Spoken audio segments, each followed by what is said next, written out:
In a dusty frontier town where justice came at the price of courage, fate was about to deal an unexpected hand. Sarah Harrison's golden voice had kept the Red Rock Saloon alive for years, until the day her secret became visible beneath her sequined dress.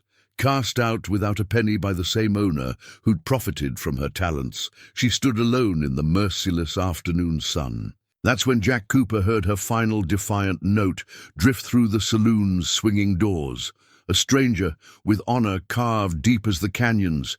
He wasn't about to let injustice stand. What started as a high-stakes poker game for her wages would become a showdown that would change both their lives forever.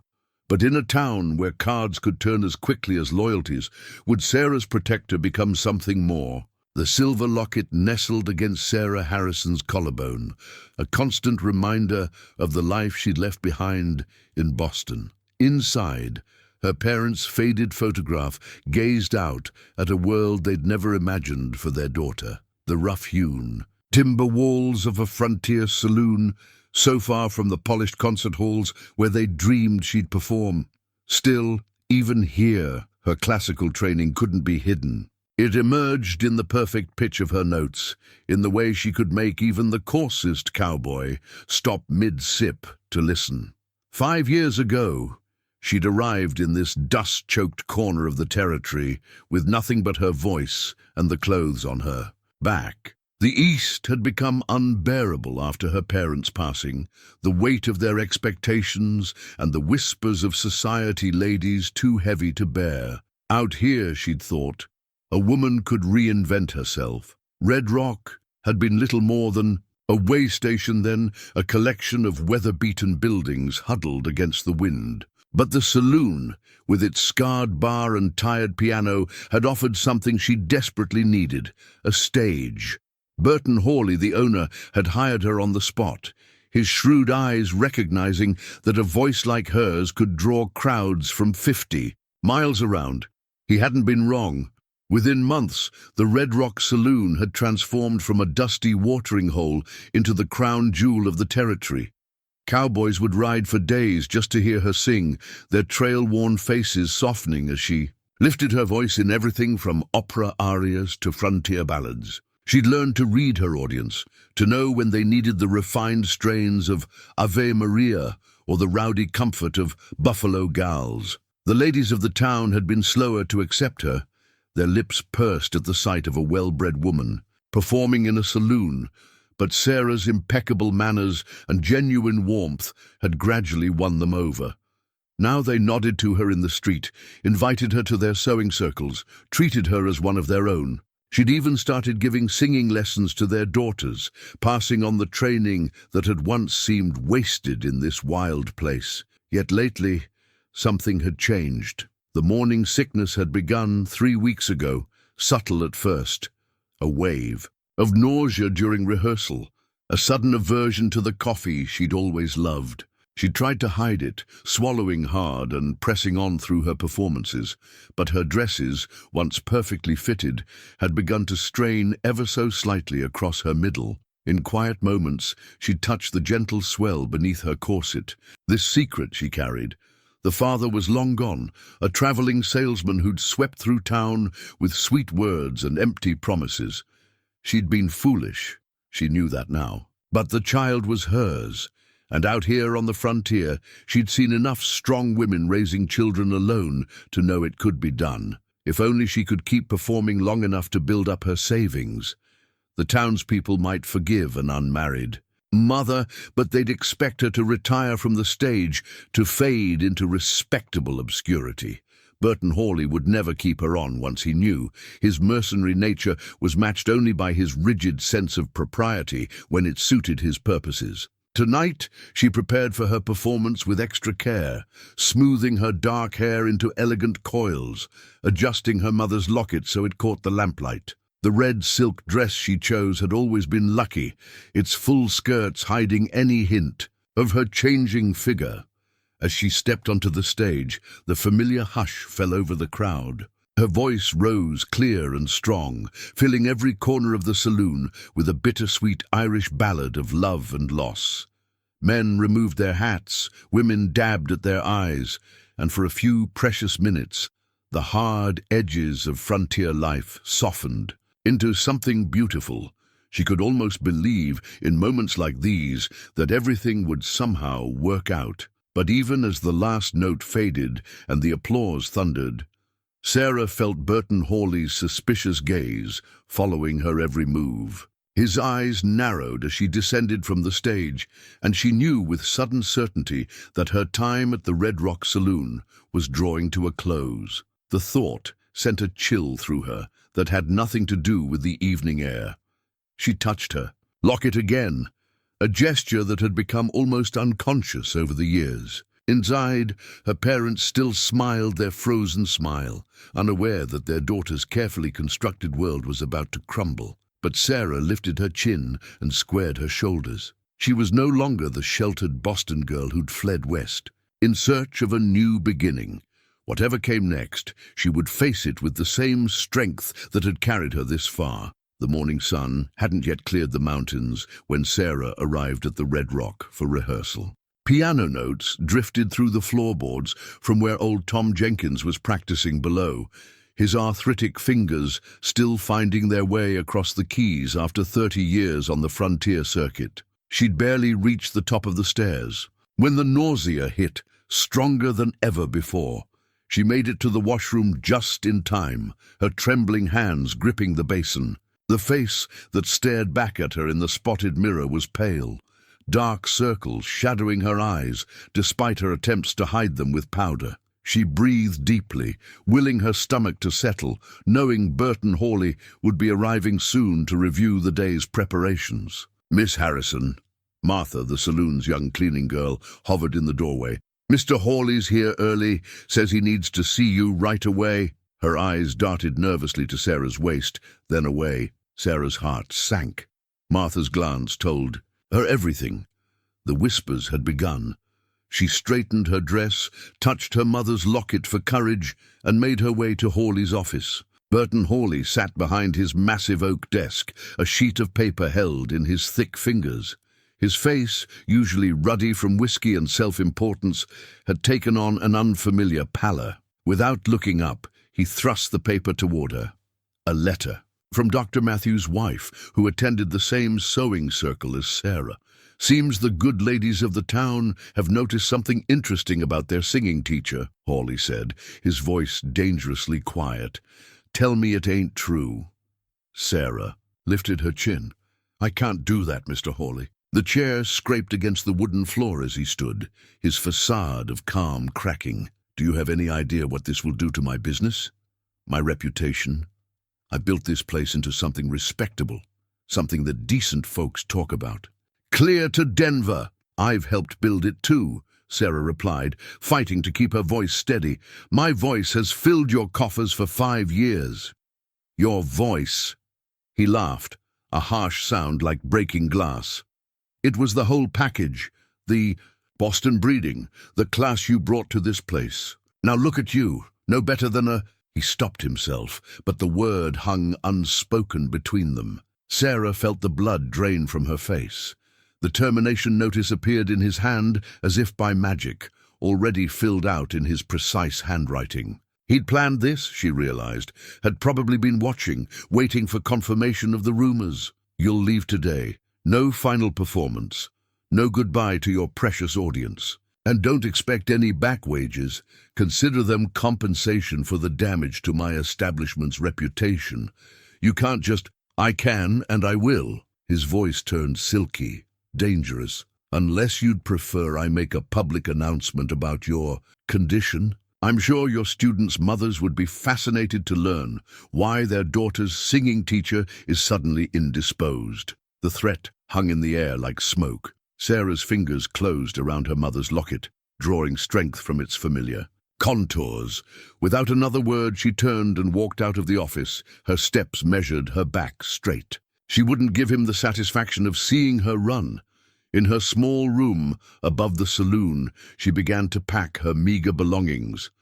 The crumpled termination notice lay on her bed, a paper tombstone for her career. Through the window, she could Hear the town coming to life, wagon wheels on packed dirt, shopkeepers calling greetings, children laughing on their way to school. The normal sounds of a world that had just shifted beneath her feet. She changed into her plainest dress, tucked her mother's locket beneath its collar, and gathered her courage. There was one thing left to do. Fighting back tears, she made her way to the stage for the last time. The morning sun streamed through the saloon's windows, catching the dust motes in its beam, turning them to floating gold. Sarah stood in the spotlight's empty circle and opened her mouth to sing. One last note, pure and defiant, soared through the saloon and out into the street beyond. Let them hear, let them remember. Let them know that Sarah Harrison left on her own terms, head held high. Then she walked out through those swinging doors into the merciless afternoon sun, not knowing that her final note had caught the attention of a stranger who believed that justice was more than just a word in a dusty law book. Jack Cooper had heard a lot of music in his 43 years, from revival hymns to war songs, but nothing quite like that single note floating through the Red Rock swinging doors. There was defiance in it, yes, but something else too. A kind of dignity that reminded him of his mother in her final days, facing down fate with grace. His worn deck of cards shifted in his vest pocket as he dismounted, the familiar weight a reminder of simpler times. Before he'd pinned on a marshal's badge in Kansas territory, before he'd seen how thin the line was between law and justice. The cards had been his first teacher in reading men's souls, the way their hands shook or steadied, the tells that showed in their eyes when the stakes grew too rich. A woman stood alone on the boardwalk, her dark hair catching the sunlight. Even from a distance, he could see she was out of place here, like a thoroughbred among trail ponies. She held herself straight-backed, despite the crushing weight of whatever had driven her from the saloon. "Ma'am," he said, touching the brim of his hat as he approached. "Might be forward of me, but that was quite a note I just heard." She turned, and Jack found himself looking into eyes that had seen their share of hard choices. "It was my last one, sir, at least in this establishment." The bitterness in her voice was familiar. He'd heard it in too many frontier towns where money counted. "For more than mercy." "Jack Cooper," he offered, extending his hand. "New in town. Sarah Harrison."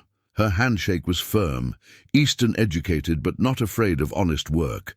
"Though I suspect by sundown the whole town will have a different name for me." He'd been in enough places to read between those lines.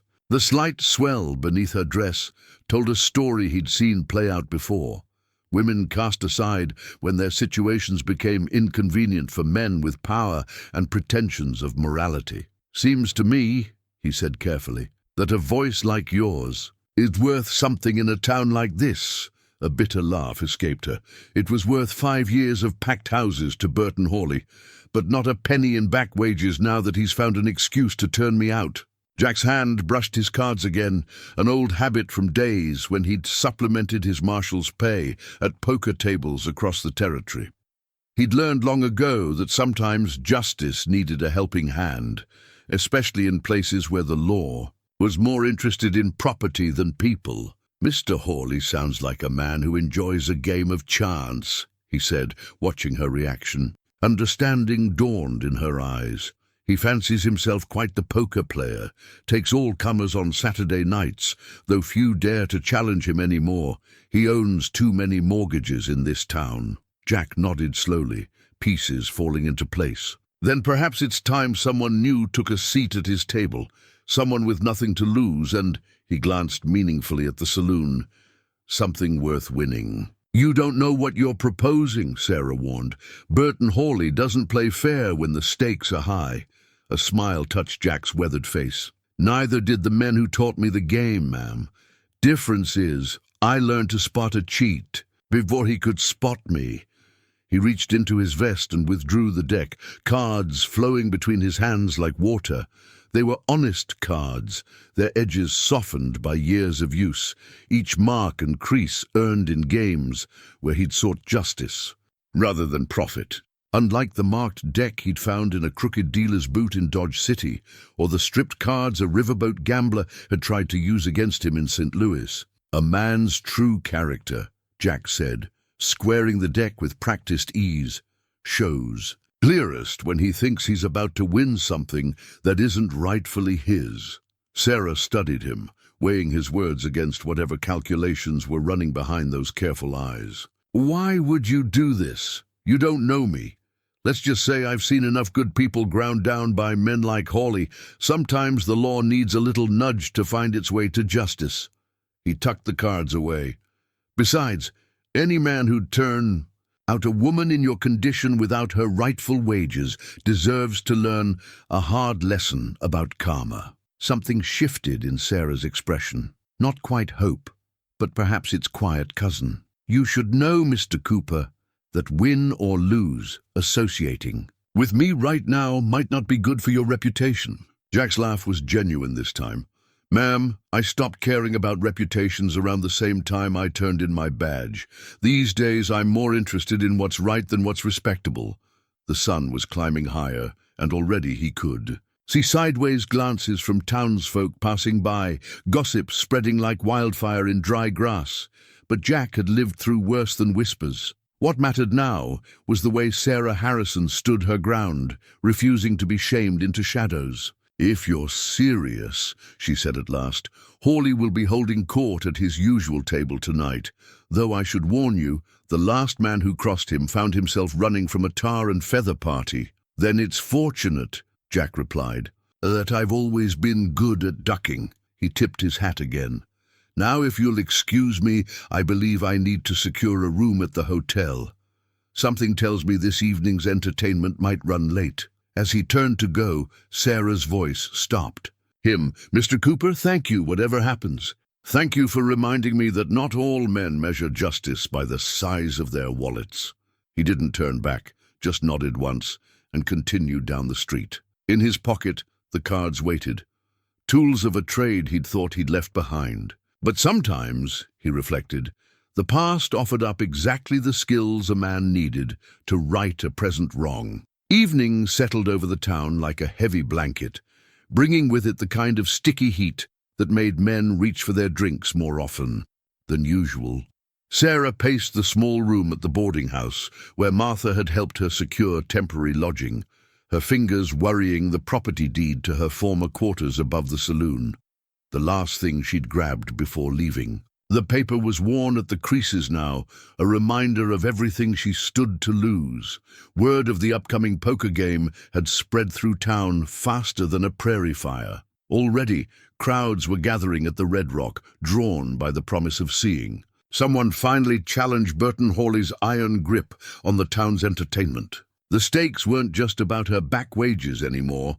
They'd become something larger, a symbol of defiance against the man who'd built his empire on others' misfortunes. Through the window, she watched Jack Cooper cross the street toward the saloon.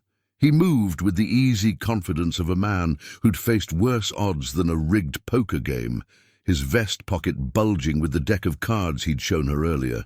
But even from this distance, she could see the tension in his shoulders, the way his hand occasionally brushed the grip of his holstered revolver. Martha burst into the room, her young face flushed with excitement. "Miss Harrison, you won't believe what's happening at the saloon."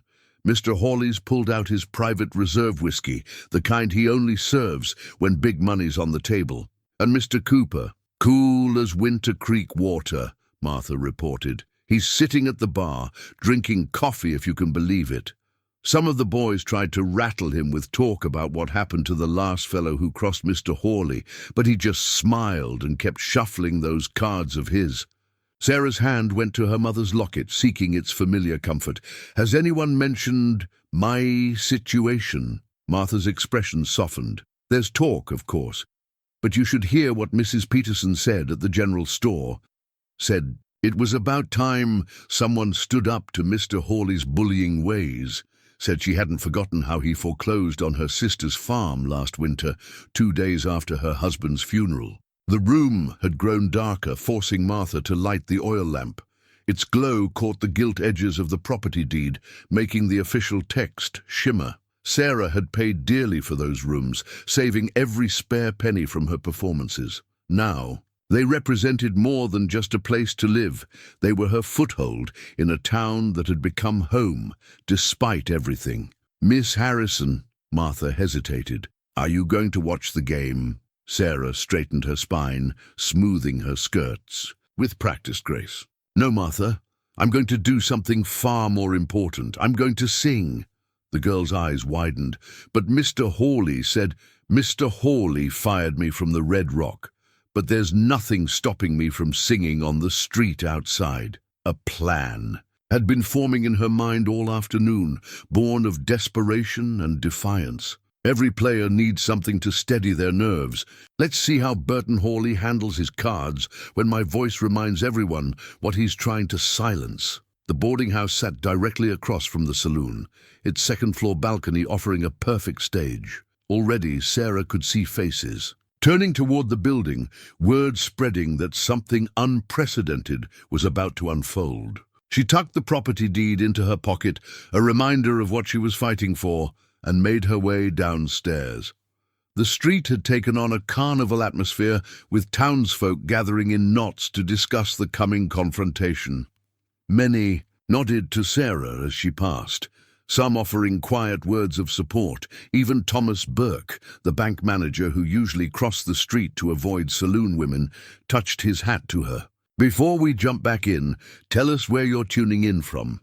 And if this story touches you, make sure you're subscribed, because tomorrow I've saved something extra special for you." "Quite a crowd," a familiar voice observed. Jack Cooper materialized beside her, looking remarkably untroubled for a man about to challenge the most powerful person in town. "Ready to make history, Miss Harrison?" "Are you sure about this, Mr. Cooper? There's still time to walk away." His weathered face creased in a smile. "Way I see it, this stopped being just about poker the moment Burton Hawley decided to trade in human dignity for his reputation. Besides," he patted his vest pocket, "these cards have never let me down when justice was on the line." Through the saloon's windows, Sarah could see Hawley holding court at his usual table, dealing practice hands with exaggerated flourishes.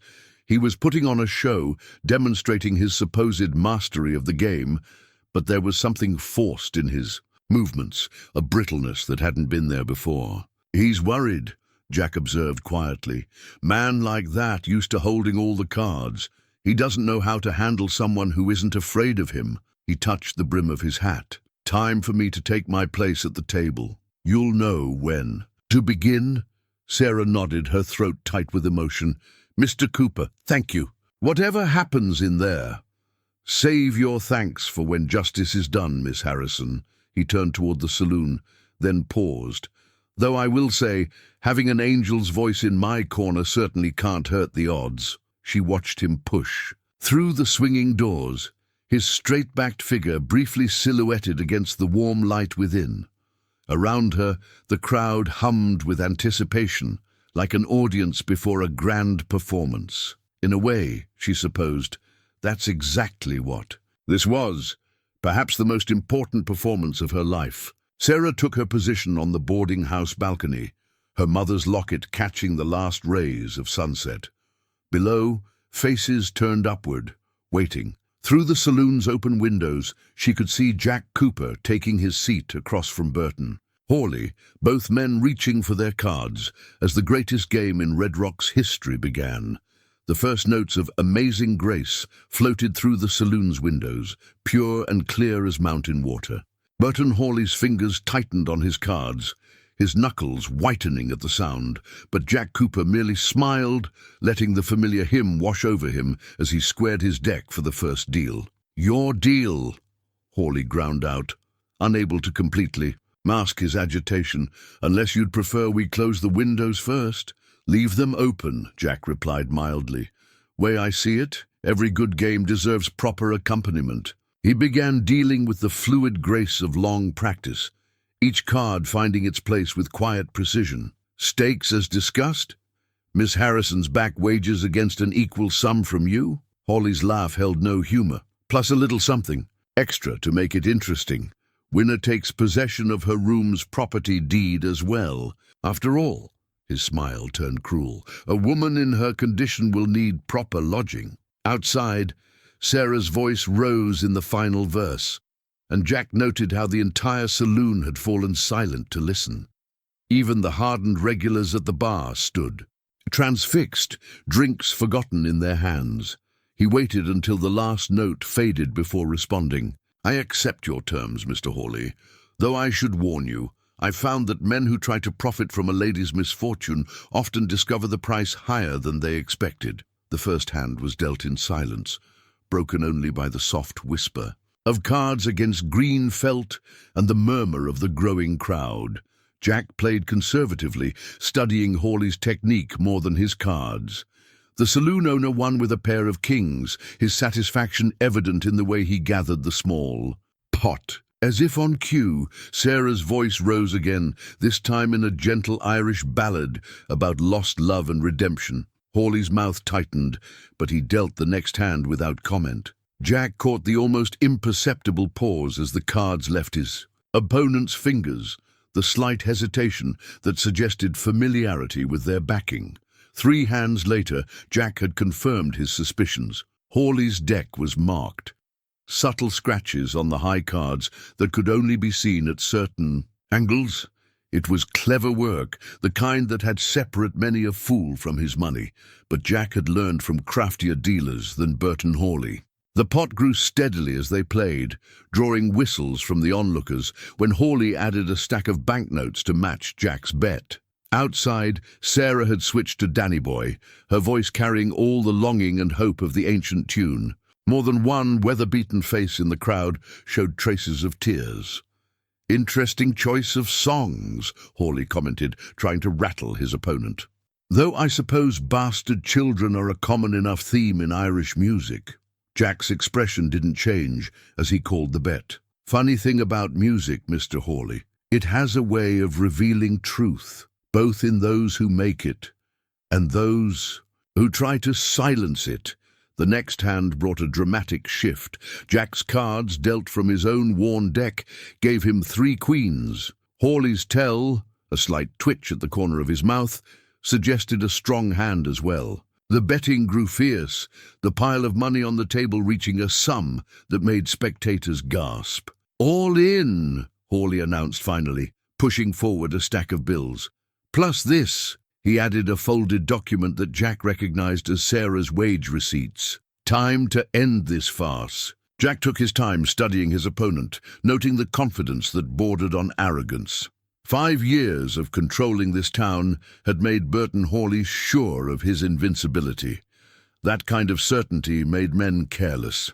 "Call," Jack said quietly, matching the bet. "Though I suggest we show our cards together, avoid any confusion." Something flickered in Hawley's eyes, uncertainty or perhaps fear. Outside, Sarah had begun Scarborough Fair, its ancient verses speaking of impossible tasks and true love's tests. The timing was almost too perfect. "On 3 then," Hawley agreed, his hands hovering over his cards. 1, 2, the hands were revealed simultaneously. Hawley's 4 kings should have been unbeatable, except for one detail he'd overlooked in his certainty of victory. Jack's queens were accompanied by 2 aces, forming a full house that glowed in the lamplight like justice itself. "Impossible," Hawley breathed, his face draining of color. "You couldn't have." "I was watching for the wrong things," Jack finished for him. With deliberate care, he turned over Hawley's discarded cards, revealing the telltale marks that had guided the saloon owner's dealing. "Just like you were too busy watching your own tricks to notice mine." The saloon erupted in chaos.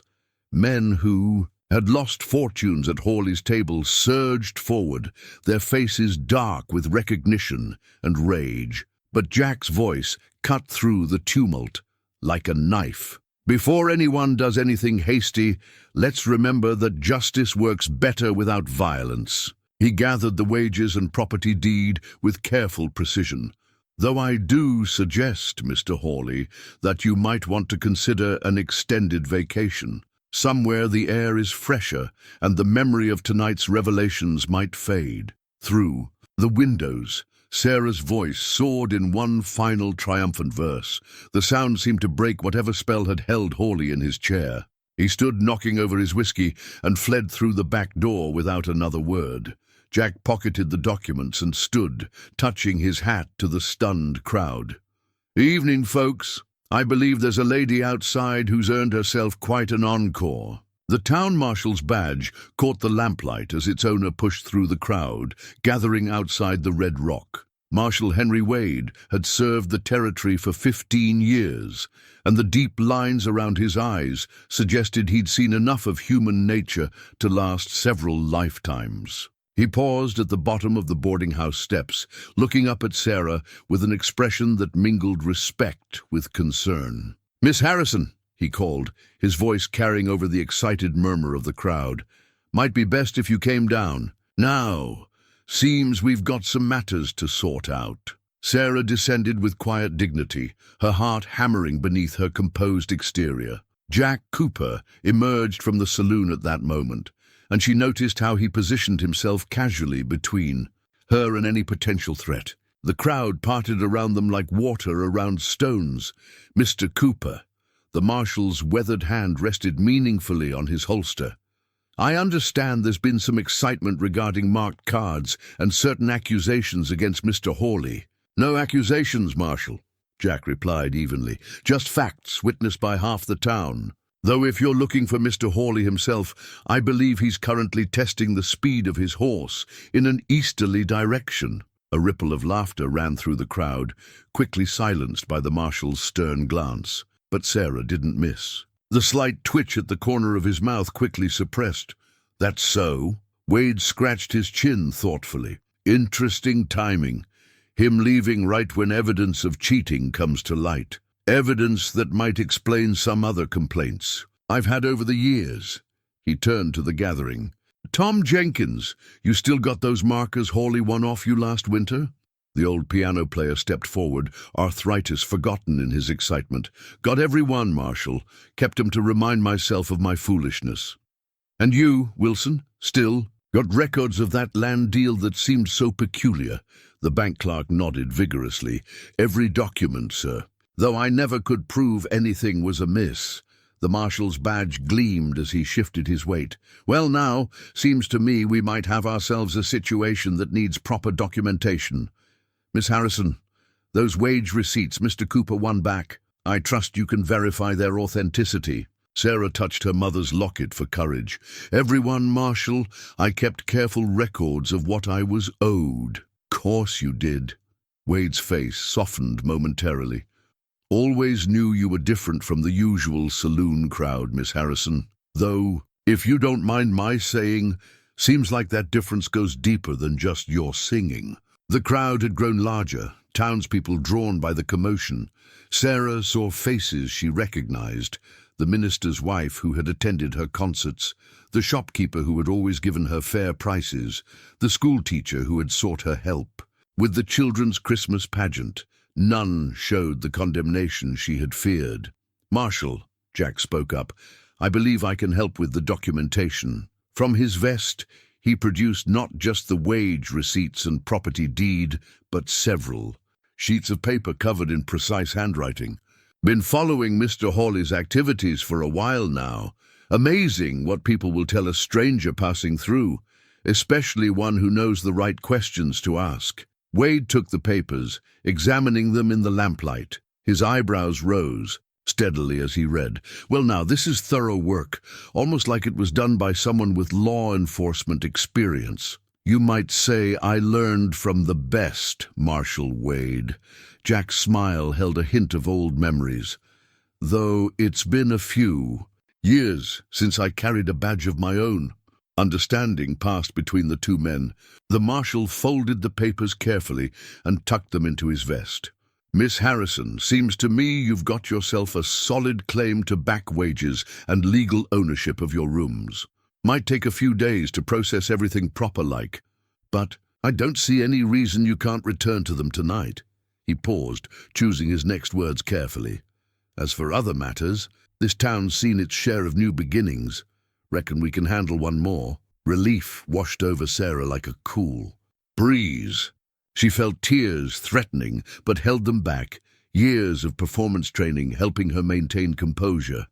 "Thank you, Marshal." "Don't thank me," Wade replied gruffly. "Thank the man who exposed what many of us suspected but couldn't prove." He turned to address the crowd. "Now, unless anyone's planning to file formal charges tonight, I suggest we all get some rest. Tomorrow's likely to be busy, what with new management needed at the Red Rock and all."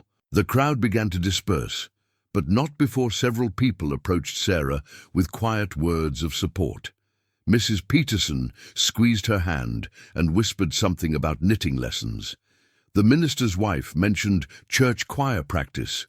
Small gestures, perhaps, but each one helped rebuild the world that had shattered that morning. Jack Cooper waited until the street had nearly emptied before speaking. "Well, Miss Harrison, seems like justice found its way here after all." "Thanks." "To you," she replied softly, "though I still don't understand why you went to so much trouble. The investigation, the documentation, you must have been planning this for weeks. Let's just say I've seen too many Burton Hawleys in too many towns. Sometimes a man needs to make a stand." He touched the spot where his own badge had once rested. "Besides, any fool could see you'd earned better than what this town was giving you." The marshal, who had been pretending not to listen, cleared his throat. "Miss Harrison, might be a good idea to have someone check those rooms before you move back in. Never know what a man like Hawley might have left behind in his hurry to leave." "I'd be happy to help with that," Jack offered, his casual tone belied by the alert way he surveyed the street. "If you're comfortable with the idea." Sarah looked between these two men, one who had quietly watched over her for years, the other who had fought for her when she needed it most, and felt something tight in her chest begin to loosen.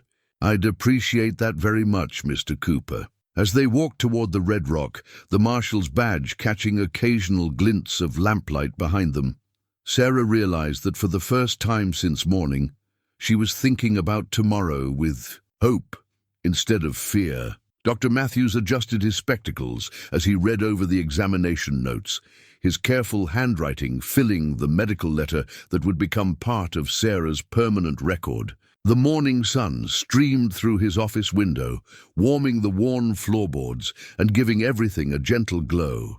"Everything appears to be progressing normally, Miss Harrison," he said, his kind eyes crinkling at the corners. "Though I must say, you've been under considerable strain these past few days. I'm prescribing rest and regular meals." He paused, choosing his next words carefully. "My wife mentioned that you're welcome to join us for Sunday dinners. No need to be alone in your condition." Sarah smoothed her skirts, touched by the gesture. "Thank you, Doctor, and thank your wife for her discretion during the past weeks." Margaret's always had a good heart beneath her proper exterior. He finished writing and sealed the letter. "She also mentioned that Mr. Cooper has been keeping an eye on your rooms since Hawley's departure." A faint blush colored Sarah's cheeks. "Mr. Cooper has been very protective, as he should be." The doctor handed her the letter. "You know, in my 30 years of practice, I've learned to read people as well as symptoms.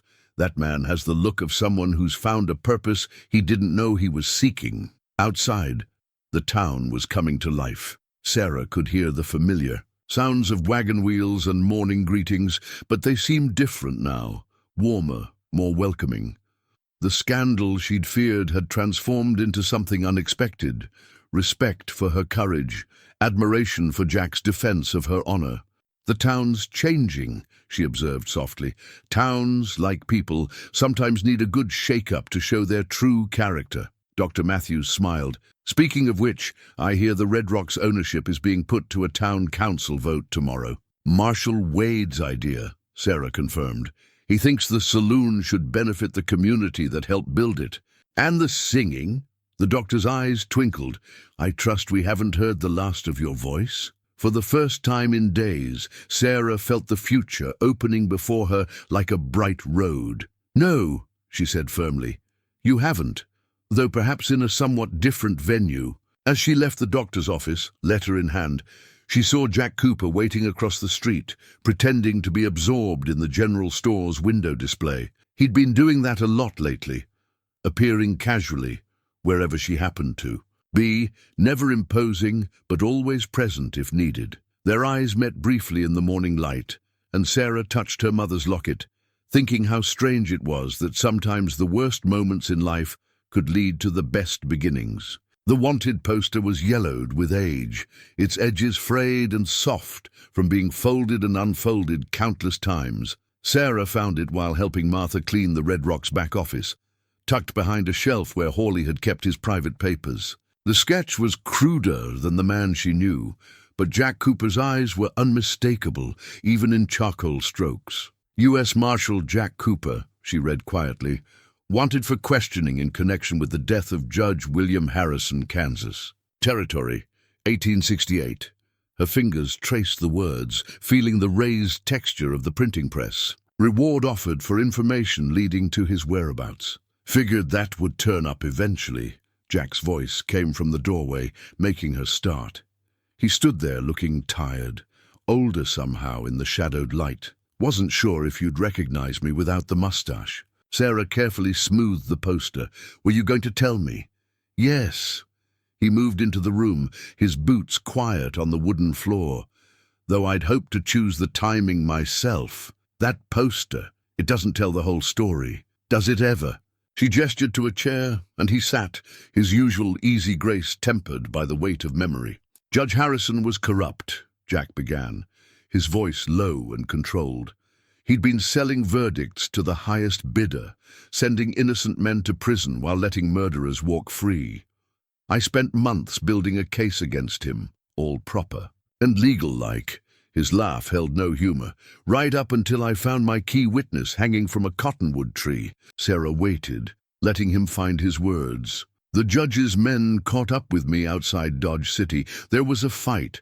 When it was over, the judge was dead, and the only story being told was the one his friends in high places wanted to tell. He met her eyes steadily.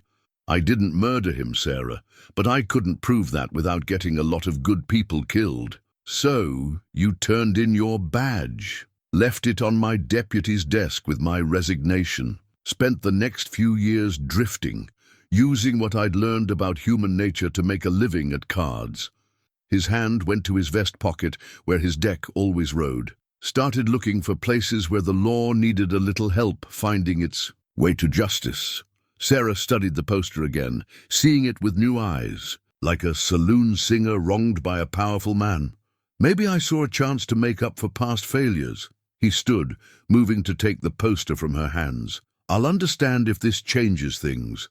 A woman in your position can't afford to associate with a man who gave up everything to fight corruption, Sarah interrupted, who risks his own freedom to help strangers. She touched her mother's locket, drawing strength from its familiar presence. The only thing this changes, Mr. Cooper, is that now I understand why you carry those cards, like other men carry their faith. Something shifted in Jack's expression, a softening around the eyes that made him look more like the lawman he'd once been than the wanderer he'd become. Not many would see it that way. Not many have seen what justice really looks like, she replied softly, or how it sometimes wears a crooked badge and carries a deck of cards. They stood in silence for a moment, the wanted poster between them like a bridge rather than a barrier. Finally, Jack folded it carefully and offered it to her. Your choice.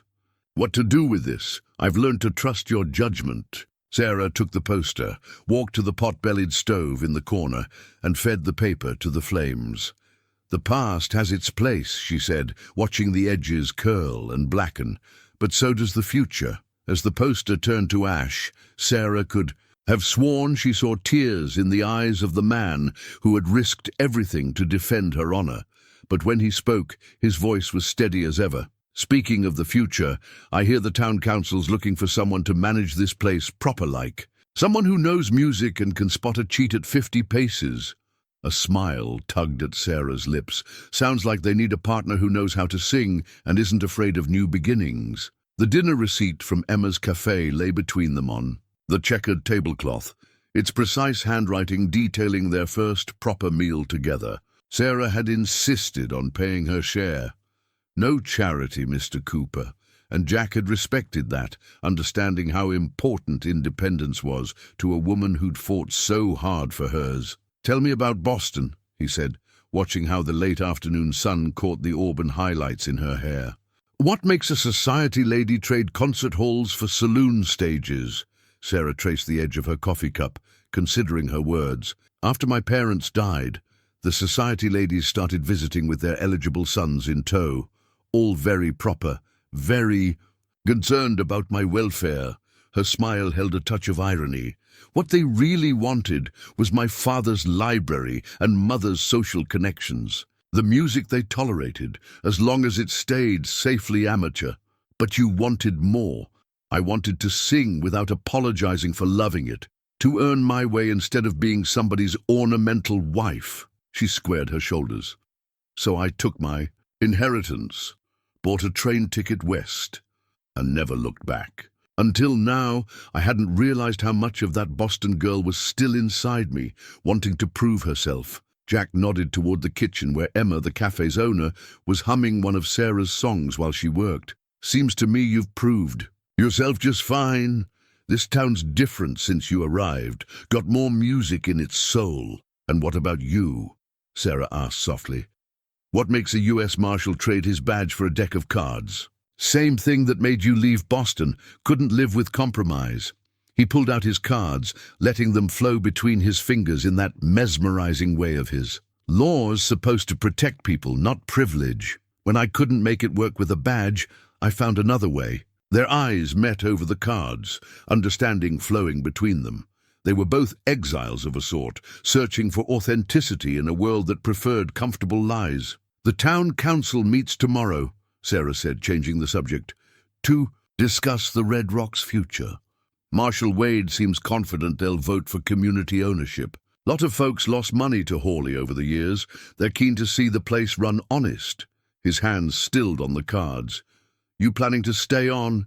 If you do, you'll need someone watching your back, at least until the baby comes." The question hung in the air between them, heavy with possibility. Sarah touched her mother's locket, a gesture Jack had come to recognize as her way of finding courage. "I've been thinking about that," she said carefully. "The Red Rock needs more than just singing now. It needs someone who can spot trouble before it starts, who knows how to run a clean game." She let the words trail off meaningfully. A slow smile spread across Jack's weathered face. "Might know someone who fits that description, someone who's also partial to good music and straight dealing. Would this someone be interested in a business partnership? Strictly professional, of course." "Of course." But his eyes held something warmer than professional interest. "Though I should warn you, my past has a way of catching up sometimes." Sarah picked up the dinner receipt, studying the neat columns of figures. "Funny thing about the past, Mr. Cooper. It's not nearly as interesting as the future." She met his gaze steadily. "Especially when that future includes a chance to build something honest." Around them, the cafe was filling with the dinner crowd, townspeople nodding respectfully as they passed. News of their potential partnership would be all over town by morning, but Sarah found she didn't mind. Let them talk. They'd already seen her fall and rise again. Anything else was just details. "Well then, Miss Harrison," Jack said, extending his hand across the table, "shall we discuss terms?" Her smaller hand met his, firm and sure. "I believe we shall, Mr. Cooper. I believe we shall." The anonymous letter arrived at dawn, slipped under Sarah's door while the town still slept. The paper was cheap, the writing deliberately crude. "A woman in your condition has no business running a saloon. Leave town while you still can." The threat was unsigned, but the meaning was clear enough. Sarah had been about to throw it in the stove when Jack's knock came at her door. One look at his face told her he'd received a similar message. "Third one this week," he said without preamble, settling into what had become his usual chair by her window. "Seems Hawley had more friends than we thought. Or people who owed him money," Sarah added, smoothing her hand over her growing belly. The bank clerk mentioned several outstanding loans that weren't exactly official. Jack's expression darkened. people who might not want their arrangements made public when the new ownership takes over. They'd spent the past week preparing for the transition, reviewing ledgers and contracts. The town council's vote had gone their way, but not unanimously. Several prominent citizens, those who had benefited most from Hawley's corrupt regime, had argued strenuously against putting the Red Rock in the hands of a fallen woman and a drifter. "Marshal Wade says we should document everything," Sarah said, handing Jack the latest threat. "Build a paper trail in case things escalate." "Smart man, Wade." Jack studied the crude writing. "Though I'm more concerned about what isn't written. Hawley's been quiet too long. Man like that doesn't just disappear without a plan." A knock at the door interrupted them. It was Martha, her young face worried. "Miss Harrison, Mrs. Whitaker asked me to tell you she won't be needing singing lessons for her daughters anymore. Said something about proper influences." Sarah felt the familiar tightening in her chest, the one that came with rejection. But 5 years of performing had taught her to keep her composure. "Thank you, Martha. Please tell Mrs. Whitaker I understand." After the girl left, Jack's hand found Sarah's shoulder, a gentle touch that conveyed more than words. "You don't have to stay," he said quietly. "Could sell your share, head somewhere fresh. No one would blame you. Running didn't solve anything in Boston." Sarah's fingers found her mother's locket. "Besides, this isn't just about me anymore. It's about everyone who's been afraid to stand up to bullies like Hawley. If we back down now, they win," Jack finished. "And the next person who needs justice will keep quiet, knowing what happened to us." The morning sun was climbing higher, painting the room in shades of gold. Soon, the street would be busy with people going about their day, some nodding in greeting, others crossing to avoid them. But up here, in this quiet moment, Sarah felt stronger than any threat. "We need to call a town meeting," she said suddenly. "Not just the council, everyone. Let them see who we really are, what we're trying to build." Jack raised an eyebrow. "Could be risky. Give our opponents a public platform, or give our supporters one." Sarah stood, energy flowing through her. The merchants who want fair business practices, the farmers tired of rigged poker games taking their harvest money, the ladies who pretend they don't enjoy music because they're afraid of gossip. A slow smile spread across Jack's face, the one that always made him look younger, more like the lawman he'd once been. Might work, especially if a certain singer were to remind them what they'd be losing. Sarah picked up the threatening. "Let it fall into the wastebasket. My mother used to say that silence gives consent. Well, I'm done being silent. If they want to run us out of town, they'll have to do it in broad daylight with everyone watching." "Including the marshal?" "Especially the marshal." She straightened her spine, feeling the strength of certainty. "It's time to find out who our real friends are, Mr. Cooper, and show this town that some partnerships can't be broken by anonymous notes and midnight whispers." The partnership agreement lay on the town hall's podium, its fresh ink glistening in the lamplight. Sarah had insisted on making it public, every clause, every condition, spelled out for all to see. Through the windows, she could see more townspeople arriving, drawn by curiosity and Marshal Wade's official summons. "Quite a crowd," Jack observed, standing beside her at the window, "including some faces I haven't seen since Hawley left." The hall filled quickly, an invisible line forming down the middle. On one side sat the merchants, who'd already pledged their support, led by Emma from the cafe. On the other, the town's old guard watched with barely concealed hostility, whispering behind raised hands. Marshal Wade called the meeting to order, his badge catching the light as he stepped forward. "Folks, we're here to discuss the future of the Red Rock Saloon. Miss Harrison and Mr. Cooper have proposed a new kind of establishment, one run on principles of transparency and fair dealing." Sarah took her place at the podium, aware of every eye in the room. "The partnership agreement before you outlines our vision. A place where music and honest entertainment can coexist, where every game is fair, every transaction recorded." Her hand touched her mother's locket for courage. "Where everyone is welcome, regardless of their past or their present circumstances." A derisive laugh came from the back. "And we're supposed to trust a woman in your condition, or a man with no roots in our community. Better than trusting those who've been bleeding this town dry for years," Emma called out, standing. "My Henry lost our first home to Hawley's. Rigged games. Miss Harrison here's the only one who ever showed us kindness after that." More voices joined in, years of resentment bubbling to the surface.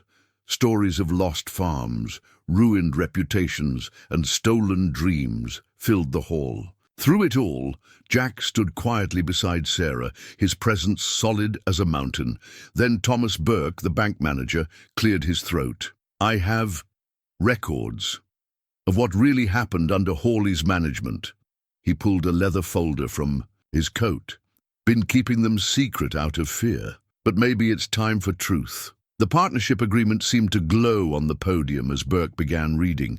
Names, dates, amounts, a litany of corruption that had touched nearly every family in town. By the time he finished, the invisible line down the middle of the hall had begun to blur. "The Red Rock was never just a saloon," Sarah said into the stunned silence. "It was the heart of this community. Now we have a chance to make it beat. True again." She gestured to the agreement. "Every detail of our management will be open to inspection, every profit shared with the town council, every game monitored by people you trust." "And the singing?" Mrs. Peterson asked softly. "Will we still have music?" Sarah smiled, remembering all the times the older woman had slipped her extra food during hard times. "Every night, and not just mine." Time this town heard all its voices. One by one, people began to sign the witness page of the partnership. Agreement. First Emma, then Burke, then a steady stream of others. Even Mrs. Whitaker came forward, her expression softened. "My girls do miss their lessons," she admitted. Perhaps we were too hasty in our judgment." As the last signature dried, Marshal Wade stepped forward again. "Well, seems the town has spoken. Miss Harrison, Mr. Cooper, you have your mandate, and my personal guarantee of protection while you build something new." Jack's hand found Sarah's briefly, a touch of shared triumph. "Thank you, Marshal, though something tells me the best protection we have is standing right here in this room." Sarah looked out at the faces, some still uncertain, others shining with hope, and felt the future shift like a key turning in a lock. The partnership agreement had become more than just a business document. It was a covenant, a promise to build something honest from the ashes of corruption.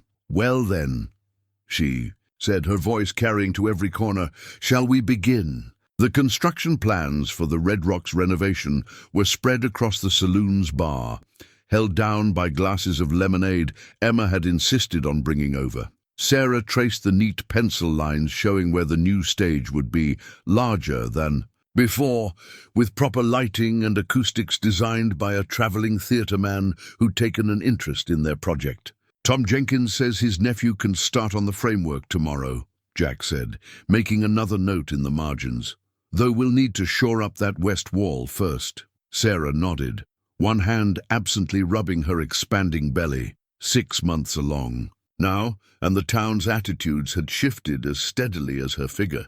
Most days brought more supporters than critics, though there were still whispers about a woman in her condition running a saloon. "The Ladies' Auxiliary wants to donate curtains," she said, smiling at the memory of Mrs. Whitaker's earnest presentation. "Seem to think proper drapes will make the place more respectable. Can't hurt." Jack's weathered hand moved to the section showing the new poker room.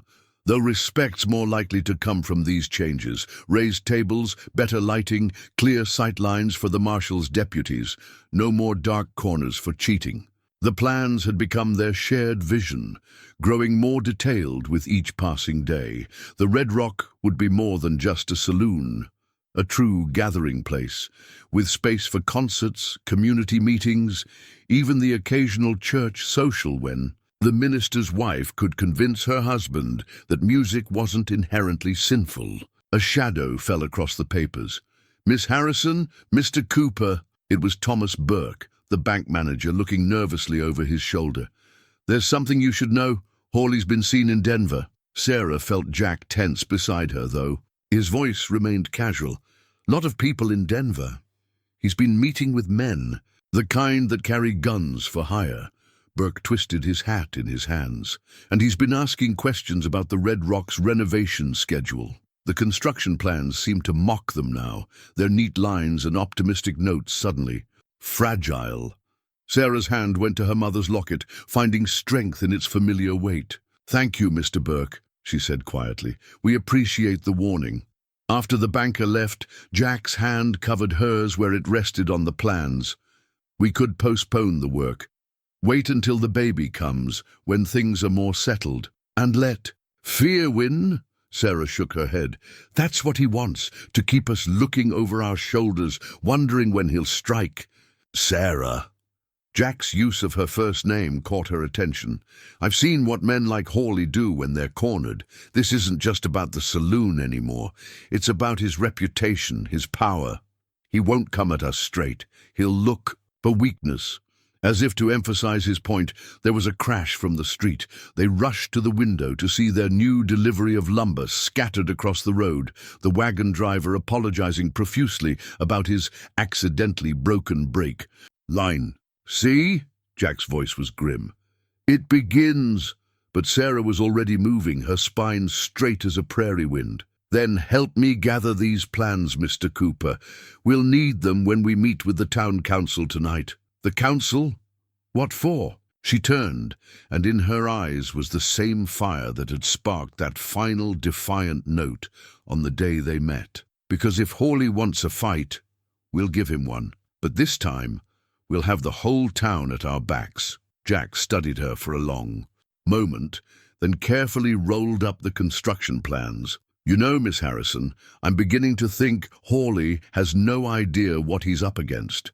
"No," she agreed, watching as townspeople began gathering outside, helping to collect the scattered lumber. "I don't believe he does." The broken window in the Red Rock's front door spiderwebbed like a frozen lightning bolt, its jagged lines casting fractured shadows across the newly laid floorboards. Sarah stood in the center of the saloon, surrounded by the last-minute preparations for tomorrow's grand reopening, and felt the weight of the past weeks pressing down like a physical thing. "They're trying to rattle us," Jack said, carefully, sweeping up the glass. "Classic intimidation. Break something easy to fix, make us wonder what's next." Marshal Wade knelt by the door, examining something caught in the frame. "Not just intimidation. Look here. Oil-soaked rag wrapped around the rock. They meant to follow it with fire." The morning sun through the broken window caught Sarah's mother's locket as she turned. "But they didn't. Something spooked them." "My deputy on patrol, most likely." Wade stood, his badge catching the same light. "Though they'll try again. Men desperate enough to use fire usually do." They'd been lucky so far. The lumberyard fire had been caught early. The cut saddle girth on Jack's horse had been spotted before he mounted. Each incident carefully planned to look like accidents, each one coming closer to tragedy. "Hawley's getting impatient," Jack observed, emptying the dustpan of broken glass. "Tomorrow's reopening has him scared. Once the town sees what we've built here." A knock at the back door interrupted him. It was Emma, her face pale. "You need to see this." They followed her into the alley where a crowd had gathered. On the newly painted back wall of the Red Rock, someone had scrawled in red paint, "A bastard child deserves a bastard's welcome." Sarah felt the baby kick, as if protesting the cruel words.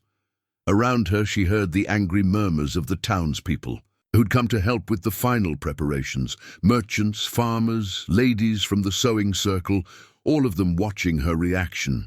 "Get me a bucket of water," she said calmly, "and some rags." "Sarah," Jack started, but she cut him off with a look. "No, they want me to run, to hide, to be ashamed." She squared her shoulders.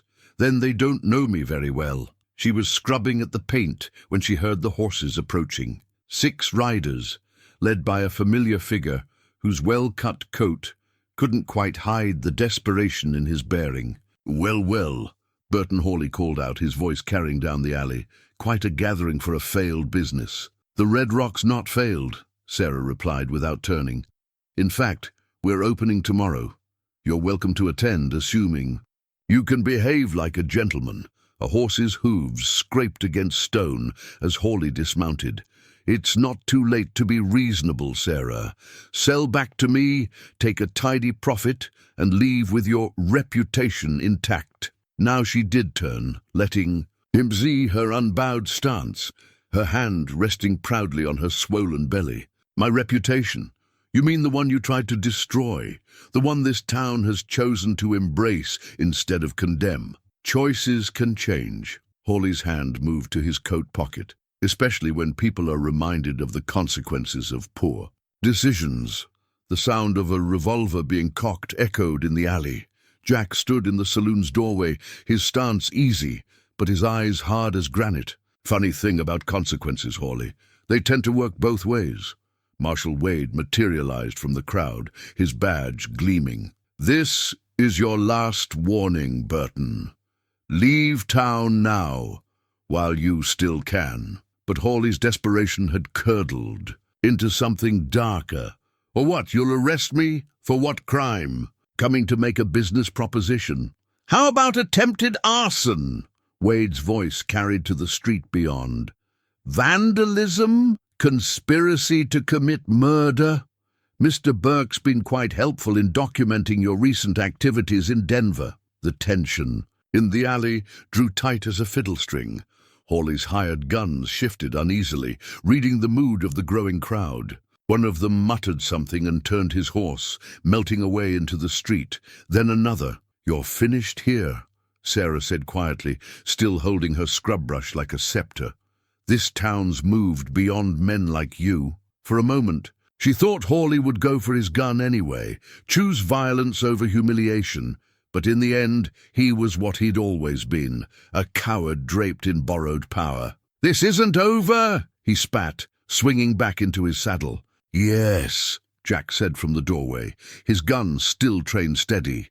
"It is." They watched until the riders disappeared, the thunder of hooves fading into morning quiet. The broken window above cast its fractured light across them all, no longer a symbol of intimidation, but of a storm weathered together.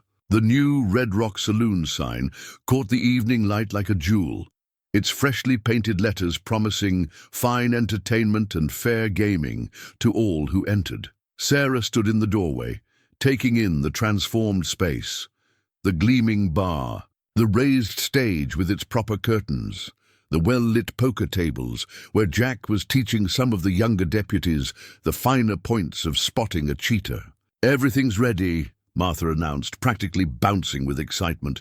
Even Mrs. Whitaker came early to inspect the ladies' entrance, said it was most proper indeed. The town had outdone itself for the reopening.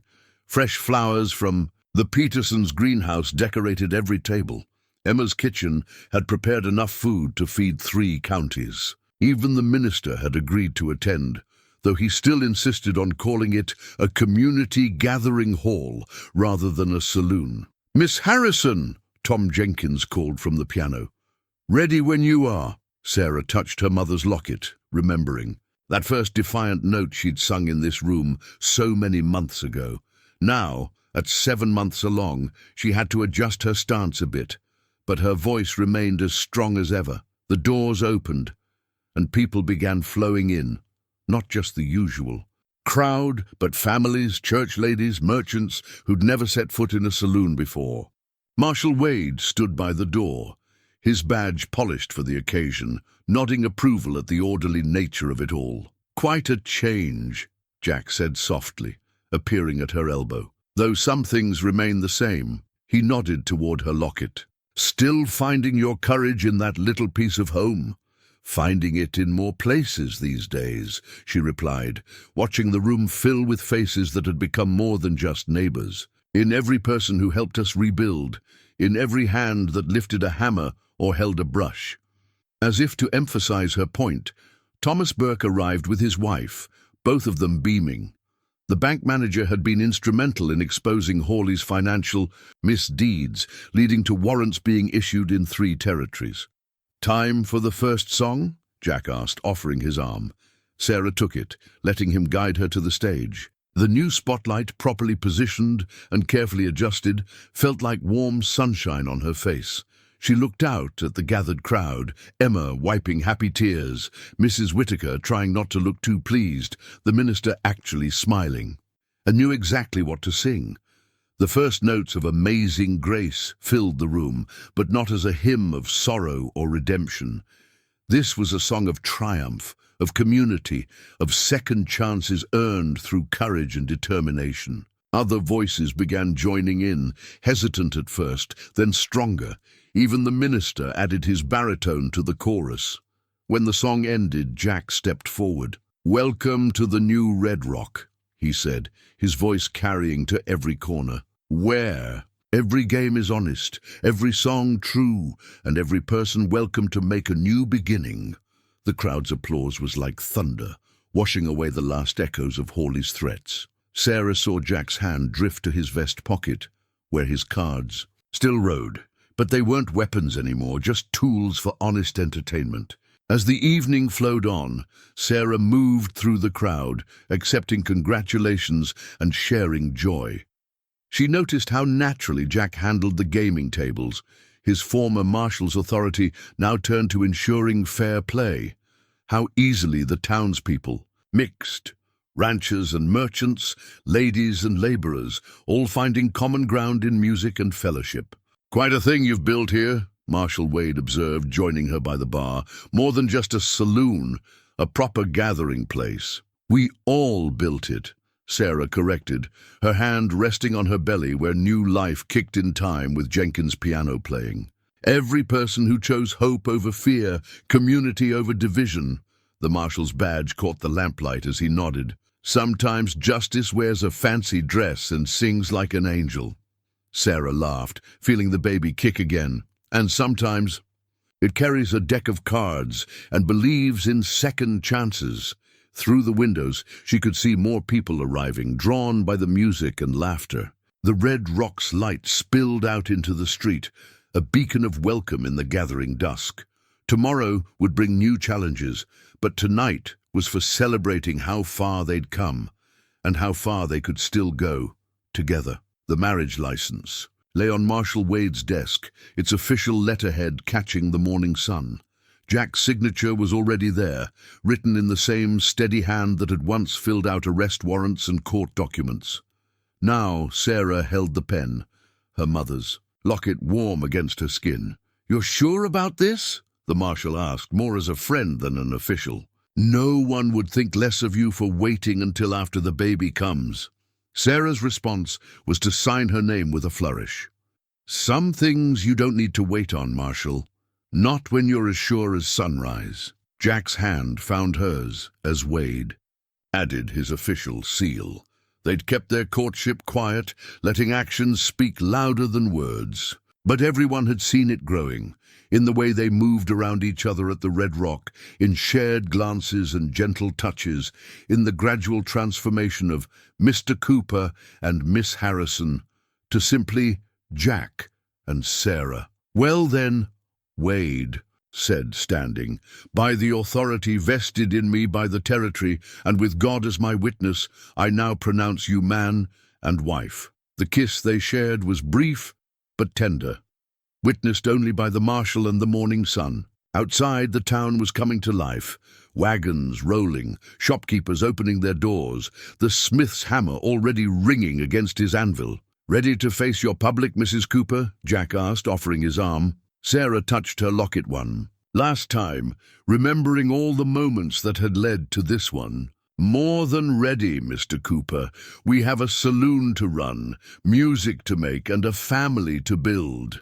As they stepped out into the street, the first person they saw was Emma, who took one look at their glowing faces and burst into happy tears. By sunset, everyone in town would know, and the Red Rock would host a celebration unlike any in its history. But for now, they walked arm in arm through the morning light, their shadows merging into one. The future stretched before them like an open road, full of promise and possibility.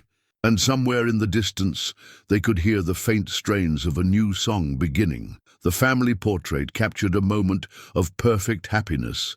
Sarah seated in her best dress, baby Elizabeth Grace cradled in her arms, Jack standing proud. Behind them, with his hand on her shoulder, it hung in pride of place above the Red Rock's bar, where even the most hardened cowboys would stop to smile at little Beth's captured laugh. 1 year had transformed the saloon into everything they'd dreamed and more.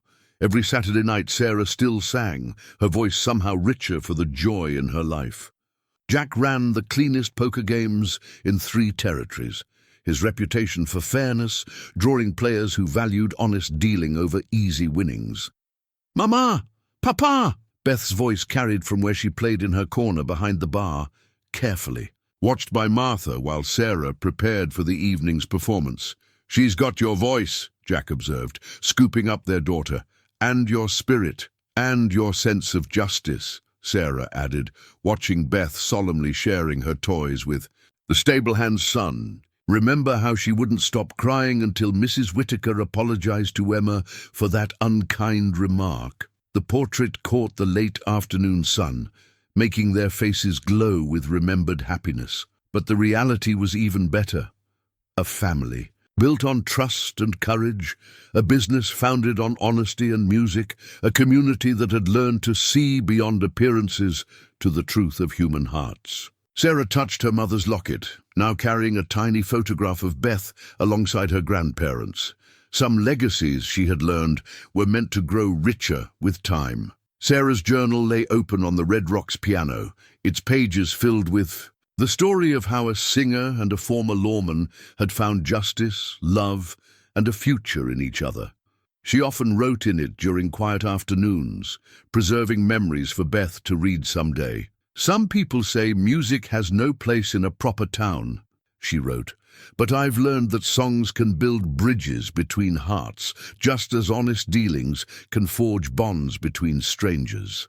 Your father taught me that justice comes in many forms, sometimes wearing a badge, sometimes holding a deck of cards, sometimes simply standing up for what's right." The afternoon sun slanted through windows that had never been broken again. Through them, she could see Jack teaching young Tom Jenkins the proper way to spot a marked card, while Beth played with her dolls under Emma's watchful eye. The town had grown around them, drawn by the promise of fair dealing and good music. "But most of all," she wrote, "I've learned that courage isn't about not being afraid. It's about facing your fears with grace and dignity, surrounded by those who believe in you. And sometimes, when you stand your ground, you find that you're not standing alone." She closed the journal, touching her mother's locket one last time. Outside, the new sign caught the sun's rays, casting its warm glow over all who entered. Within its light, a family's legacy continued to grow, one honest hand, one true note at a time.